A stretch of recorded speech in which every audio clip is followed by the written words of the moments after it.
This video discusses Germany and China's latest plans with a shift in strategy to start the Third World War.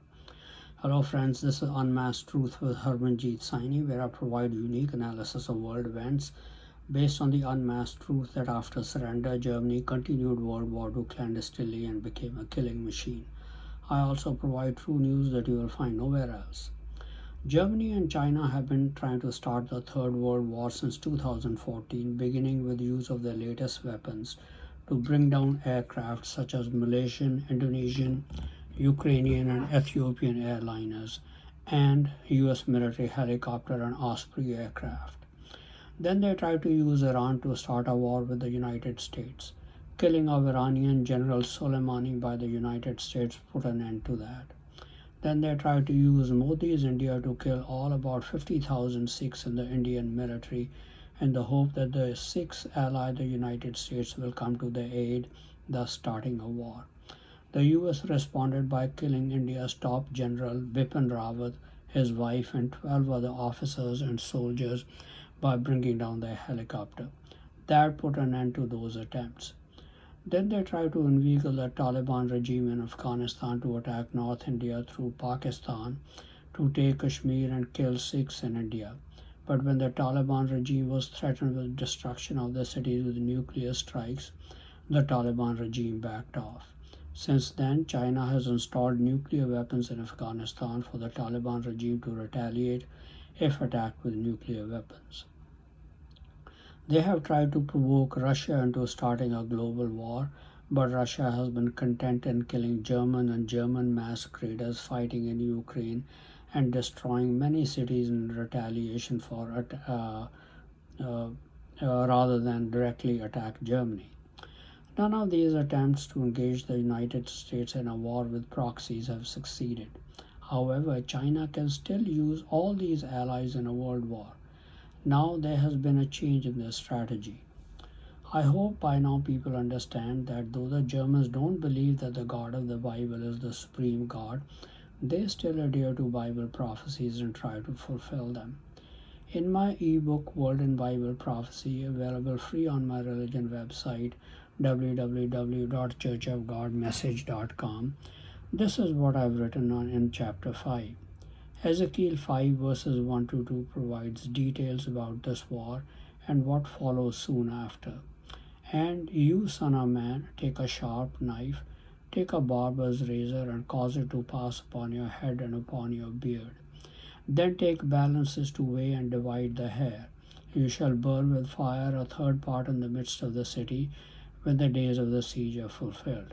And you shall take a third part and smite about it with a knife, and a third part you shall scatter in the wind, and I will draw out a sword after them.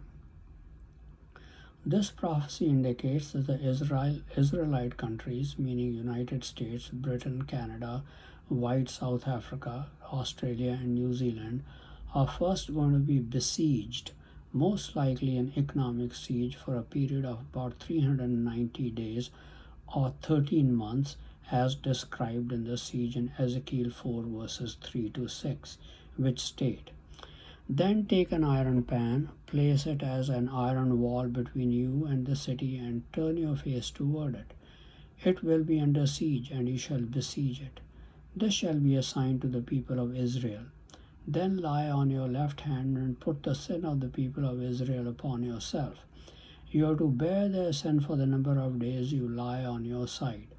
I have assigned you the same number of days as the years of their sin.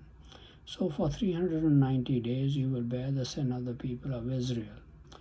After you have finished this, lie down again, this time on your right side, and bear the sin of the people of Judah. I have assigned you 40 days to a day for each year. These prophecies clearly indicate that the destruction of the United States, British Commonwealth nations, and Israel will be preceded by an economic siege. This interpretation was given by Mr. Herbert W. Armstrong, through whom God founded the modern era of His church, and that has been my interpretation as well since about 2007, when I wrote the first draft of my ebook World in Bible Prophecy.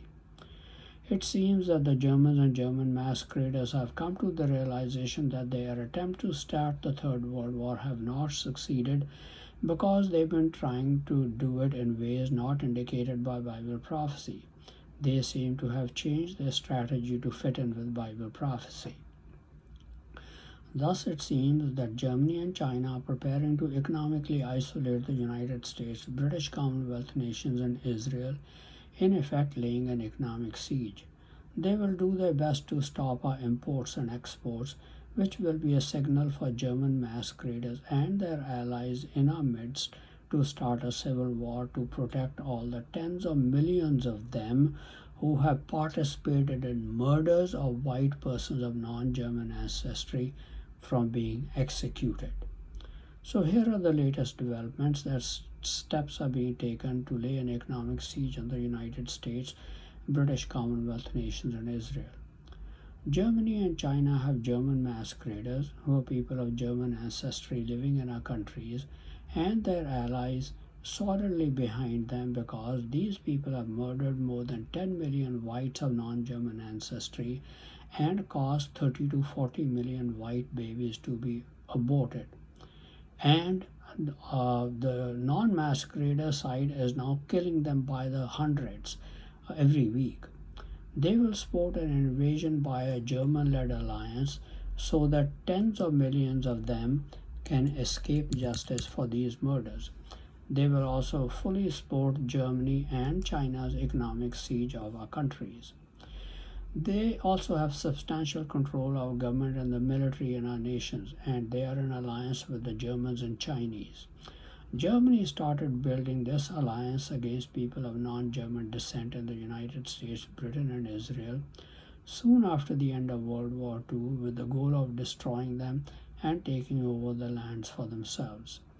German masqueraders' control of government and the military is demonstrated in the United States and British government support for Ukraine against Russia, a war instigated by Germany. Yet the United States has budgeted $113 billion in aid in 2022 alone to Ukraine. If the war continues beyond May 2023, more financial assistance will be appropriated for Ukraine in 2023. The UK is the biggest donor to Ukraine after the United States with 7.43 billion in aid to Ukraine. In comparison, Germany has committed only 2.12 billion in total aid of all kinds for Ukraine. This includes reimbursement to other European countries who have supplied weapons to Ukraine. Thus, while Germany instigated the Ukraine-Russia war by trying to install nuclear, chemical, and biological weapons in Ukraine to be used against Russia, it is being funded mainly by the American and British people, when Germany's foremost goal is to attack the United States, British Commonwealth nations, and Israel and defeat them militarily.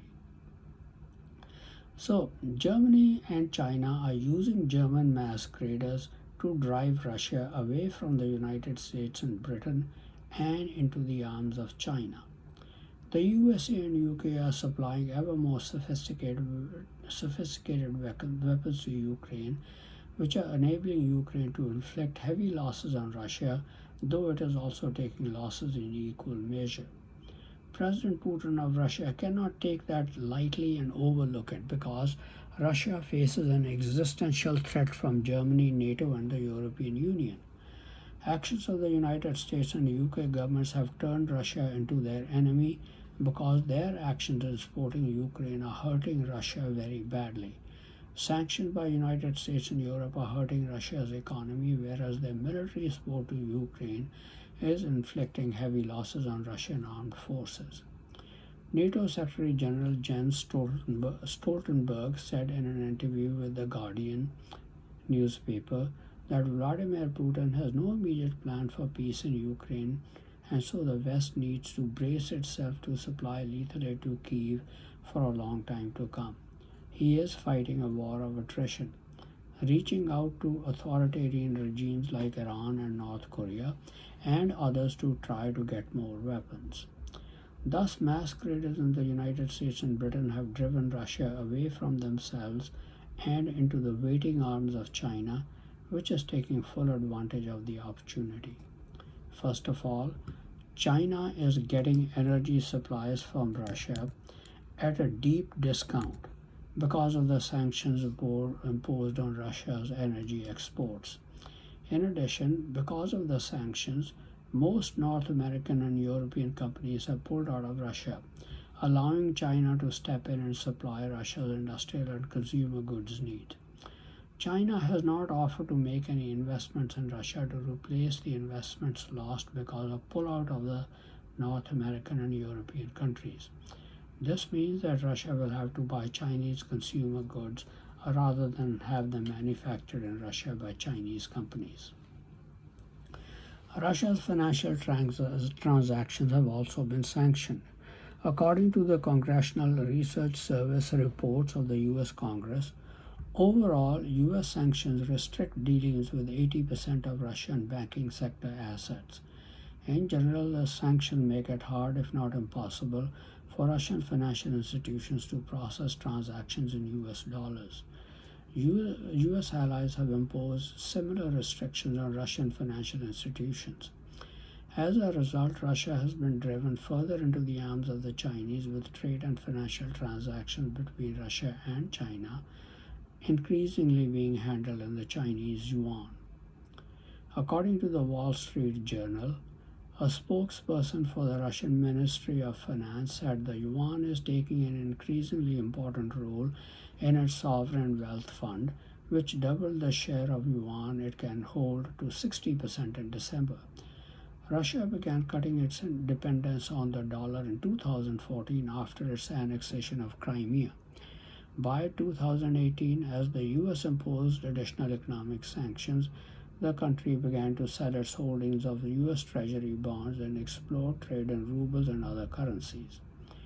De-dollarization went into overdrive and widened to include the euro last year.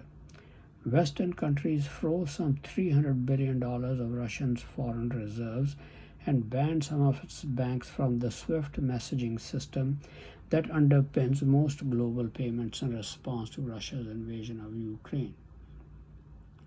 As a result of these sanctions, Russia was forced to find alternatives, and the yuan proved to be that alternative. Booming trade between China and Russia added to the yuan's appeal.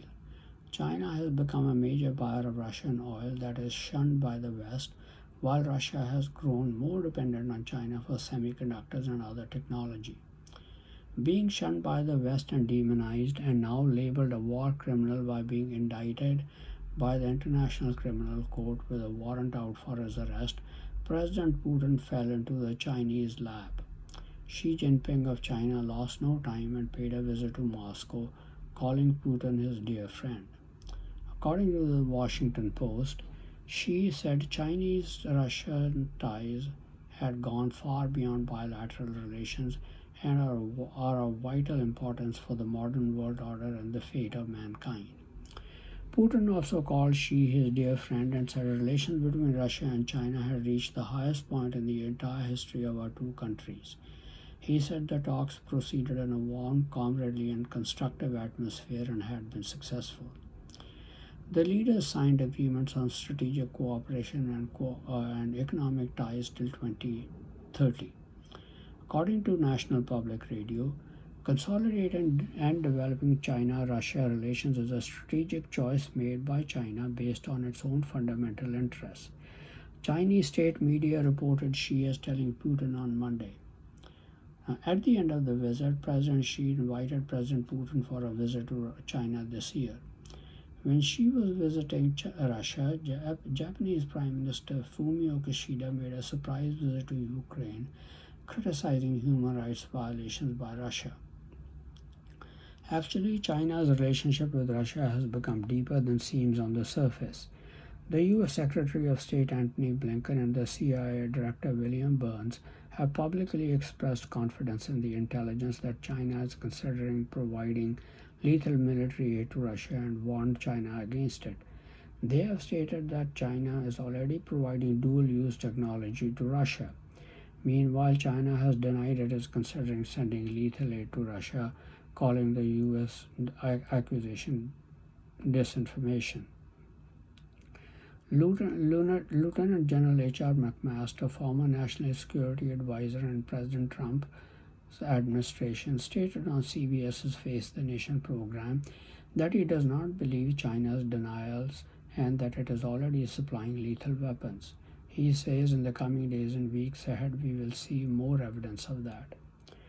What Xi's visit to Russia highlights is a change in China's strategy to start the Third World War. The U.S. insisting that Russia vacate all Ukrainian territories, including the Crimea, which is a non-start of a peaceful negotiations, and continue to supply chains to Ukraine ensures that the relationship between Russia and the USA, UK, and the West will continue to worsen. German soldiers fight in Ukraine alongside Ukrainian soldiers ensures that the fear will continue indefinitely. In addition, China and India buying Russian oil, gas, and coal at a discount means relationships between China and Russia become friendlier and ensures that Russia will continue to receive money to fund its budgets and have the means to continue the war indefinitely. That's what they want, so that Russia will be in no position to intervene in their war against the United States, Britain, and Israel. Japanese Prime Minister's visit to Ukraine indicates that while Russia and China's relationships have become friendly, Russian and Japanese relationships will remain strained. The deepening friendship between China and Russia means that Russia is out of the West's sphere of influence for good and will cooperate with China. Actions that the West has taken against Russia cannot be easily forgotten by a nation.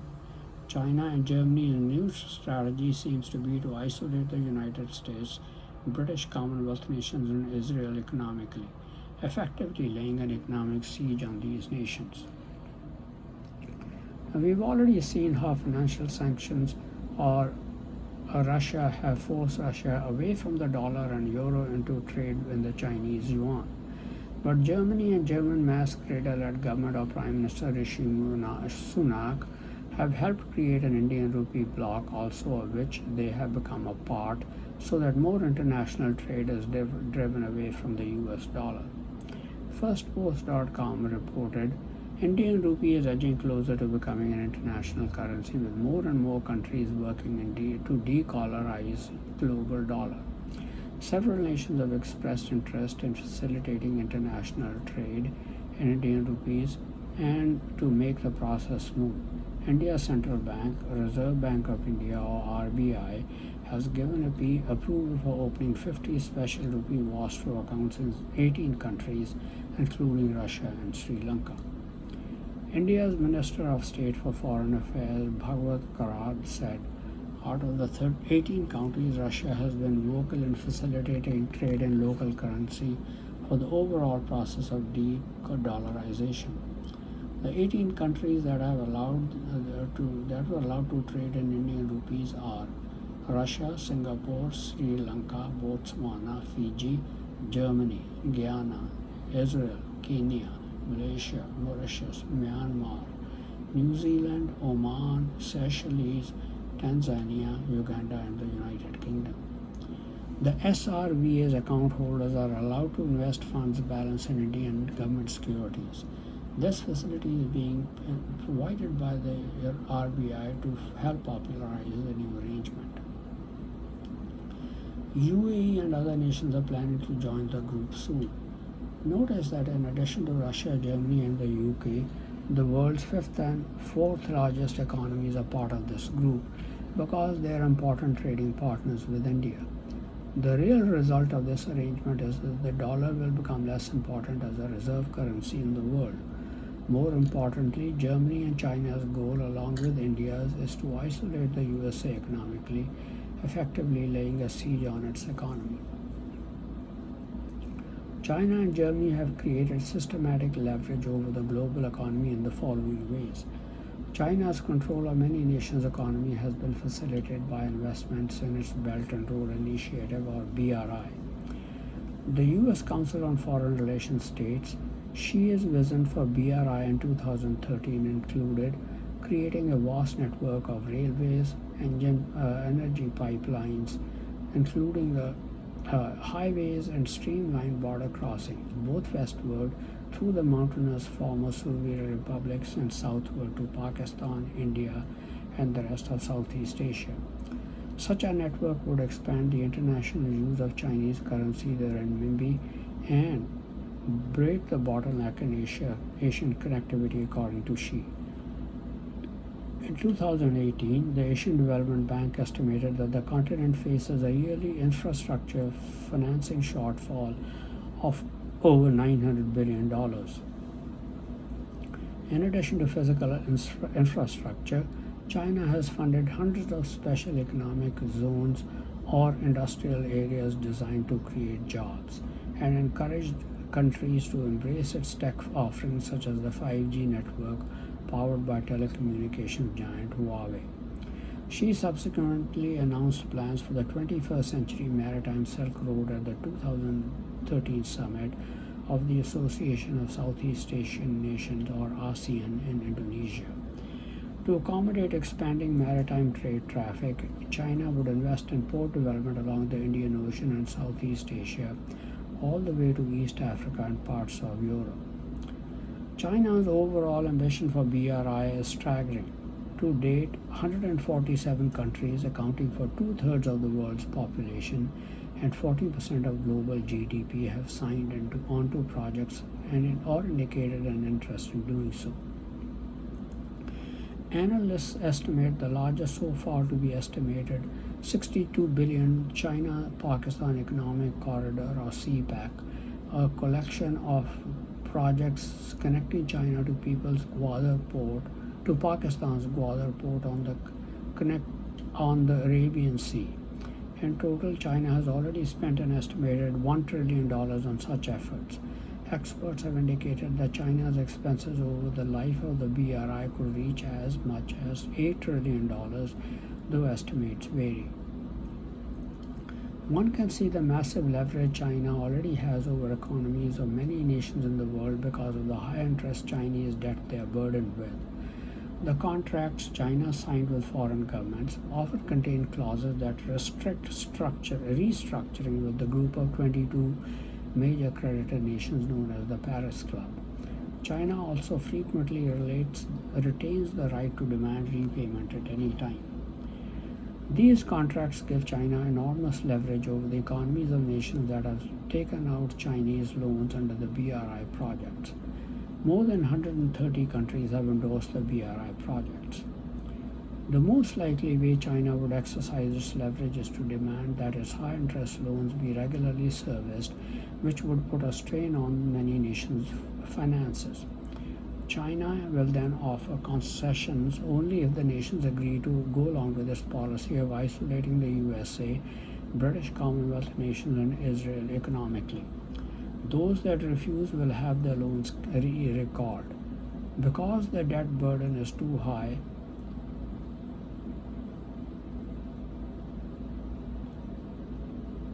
nations simply will not be able to pay their loans back and survive.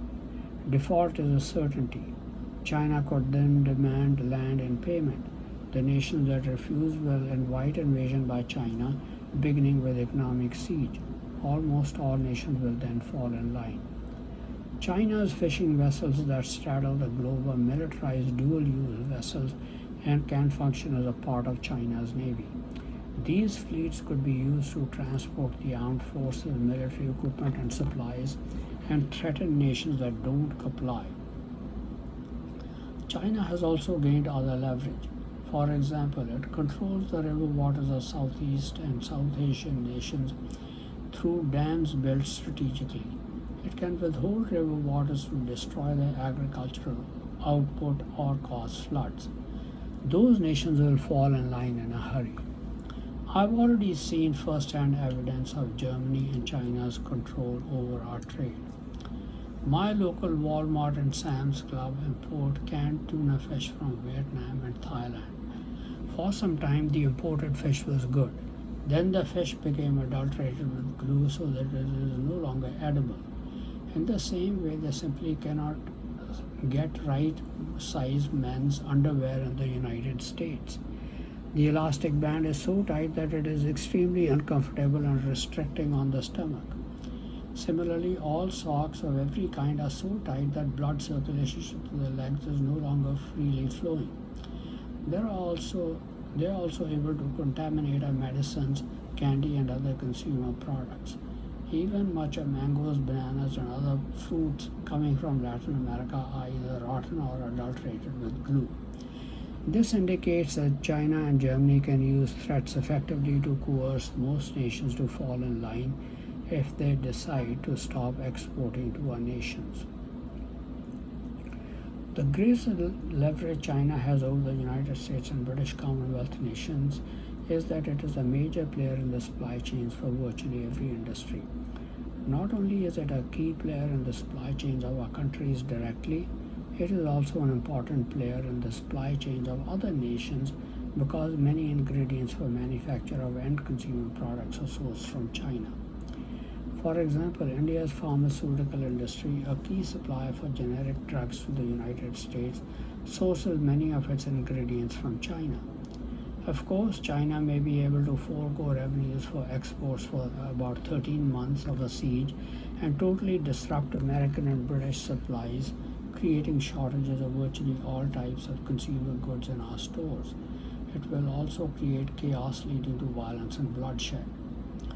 Now, these are the words of former National Security Advisor in the Trump administration, Lieutenant General H.R. McMaster, on CBS News' Face the Nation program about the United States with vulnerability of her own making.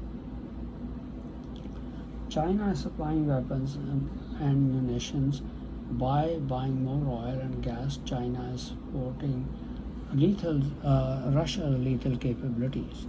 China is saying no lethal support has happened yet. I don't believe it. China is already supplying it. China doesn't want to get caught doing this at the same time. He ought to be very knowledgeable about it because, after all, he was the National Security Advisor to the President.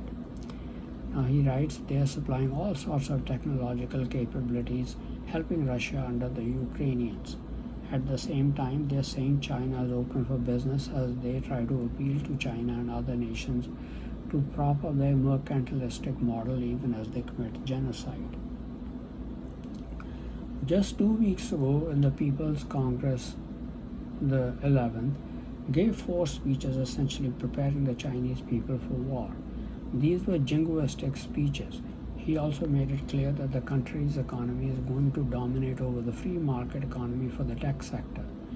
I think it's time to assess over in the many areas we have seen underwriting it in many ways our own desire with investments in China, not doing more to shore up fragile supply chains. We have in fact given the authoritarian regime coercive power over our economy, much like Europe did over Russia. German masqueraders in the United States and Britain worked hard to shift most US and British manufacturing to China, such that our countries lack the industrial base to even fight a full-fledged war, unlike both World Wars I and II. It could take up to a decade to build such capacity. Then we can rest assured that German masqueraders will do their best to thwart our efforts to do so. The US does major trade with Mexico. In 2021, Mexico ranked 3rd after Canada among all US trading partners. The total merchandise trade, exports plus imports from China, amounted to $661.1 billion in 2021. In comparison, US trade with Canada totaled $665.6 billion, while trade with China totaled $656.4 billion. The United States is by far America's most important export market for goods, with approximately 80% of Mexican exports destined for the United States. Indications are that China has developed relationships with Mexican drug cartels. With suitable incentives, the drug cartels could be used by China to disrupt trade with the United States by disrupting transportation. All these developments on the world scene indicate that Germany, China, and the Indian and Muslim allies have been preparing feverishly in the past 4 months to put themselves in a position to lay an economic siege to the United States, British Commonwealth nation, and Israel. Prophecy indicates a 13-month or 390-day siege before a 30-day war to defeat our nation militarily and sell our services as slaves around the world. In part 2 video, I will describe how further preparations for the siege are being made and how all this leverage Germany and China will create to implement the siege, and how the prophecy in Ezekiel 5 verses 1 to 2 would likely play out in defeat of the United States, British Commonwealth nations, and Israel. Thank you very much for watching this video. Please continue to watch my videos on important world events, World War III watch, politics, international business, how Bible prophecy is playing an important role in world affairs, then advice on health and medical problems, and much more for in-depth and insightful analysis. Please also subscribe to my YouTube and Facebook channels Unmasked Truth with Harmanjit Saini to view and get information on the latest videos.